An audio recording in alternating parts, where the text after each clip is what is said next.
মোহাম্মদ রেজাউল করিম।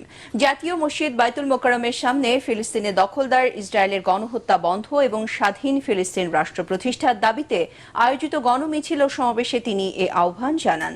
এ সময় হাজার হাজার মানুষ ফিলিস্তিনের পতাকা, ম্যাপ, গণহত্যার বিভিন্ন ছবি ও প্ল্যাকার্ড নিয়ে স্লোগানে মুখর করে তোলেন পুরো এলাকা।